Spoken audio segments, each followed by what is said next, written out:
So hello everyone, welcome back to another video. তো কথা বলবো কিছু লেটেস্ট আপডেটস নিয়ে। তো প্রথম যে আপডেটটা নিয়ে কথা বলবো সেটা হচ্ছে সালমান খানের ভুল বলে ছবিটাকে নিয়ে। তো পরিচালক বিষ্ণুবর্ধন, যার এই ছবিটা পরিচালনা করার কথা ছিল, সেই একটা কনফেশন জানিয়েছে যে আমার ধর্মা প্রোডাকশন হাউসের সাথে অবশ্যই কাজ করার কথা, যে আমার সালমান খানের কোনো নতুন কাজের সাথে কোলাব করার আমার অবশ্যই কথা আছে। কিন্তু যতদিন না সেই ছবিগুলো ইনিশিয়াল স্টেজে আসছে, যতদিন না সেই ছবিগুলো শ্যুট স্টার্ট হচ্ছে, যতদিন না ছবিটা মুক্তি পাচ্ছে, তার আগে পর্যন্ত আমি কোনো কনফার্মেশন দিতে পারবো না। তো এই কনফেশনটা রাখার একটাই রিজন, কারণ এই ছবিটা অনেকবার পোস্টপোন্ড হয়েছে। এবং সবচেয়ে বড় কথা হচ্ছে বুল ছবিটাই সালমান খানের প্রথম আসার কথা ছিল, কিন্তু মলদ্বীপসের কিছু কন্ট্রোভার্সিয়াল ব্যাপারের কারণে তারা শ্যুট করার ওই রাইটসটা পায় না সেই টাইম অনুযায়ী। তো সেই কারণে ছবিটা এখন পিছিয়ে যায়, কিন্তু ছবিটা এখনো ইনিশিয়াল স্টেজে আছে। ছবিটা সিকান্দার হওয়ার পর হয়তো এই ছবিটাই আসতে পারে, দেখার যে সেটা আগামী দিনে কি হয়। পরবর্তী যদি আপডেট নিয়ে কথা বলি, তো শাহরুখ খানের কিংকে নিয়ে। তো শাহরুখ খানের কিংয়েতে গতকালকে একটা আপডেট এসেছিল যে কোনো সাউথের বড় ভিলেনকে তারা প্ল্যানিং করছে এই ছবিটায় কাস্ট করার জন্য। কিন্তু সেটার সাথে সাথে আরেকটা বড় যে আপডেট এসছে সেটা হচ্ছে অভিষেক বচ্চনকে এখানে শাহরুখ খানের অপোজিটে দেখা যেতে পারে।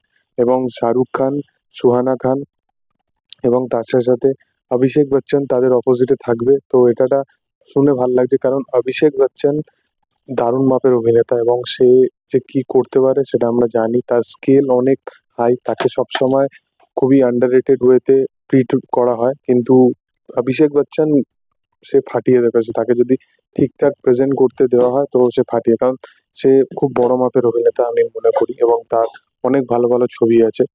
তো অভিষেক বচ্চনকে এখানে কাস্ট করে আমি বলবো ভালোই করেছে।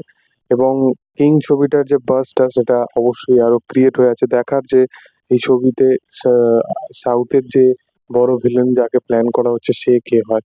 যাই হোক, পরবর্তী যদি আপডেট নিয়ে কথা বলি, তো প্রভাসের আপকামিং ছবি, যেটা একটা কমেডি জনরার ওপর বানানো ছবি, সেখানে সঞ্জয় দত্ত থাকবে। তো একটা প্রচলিত গান ছিল অমিতাভ বচ্চনের, খাইকে পান বানারসওয়ালা। তো সেই গানটাকে কোথাও গিয়ে তারা রিমেক করতে চলেছে, এবং সেই গানটা এই ছবিটায় থাকতে চলেছে। দেখার যে প্রভাসকে আফটার সাকসেস অফ কালকি 2898 এই ছবিটাতে কিরকম ভাবে তার পরিচালক প্রেজেন্ট করে, এবং কিরকম একটা কমেডি ছবিতে প্রভাস সে পারফরমেন্স দেয়, সেটাই হচ্ছে দেখা। তো যাই হোক, এটাই ছিল বক্তব্য, এটাই ছিল আজকের আপডেট। তোমাদের কি মতামত অবশ্যই কমেন্ট সেকশনে জানাতে পারো। ভিডিও ভালো লাগলে অবশ্যই লাইক, শেয়ার, সাবস্ক্রাইব করে দিও।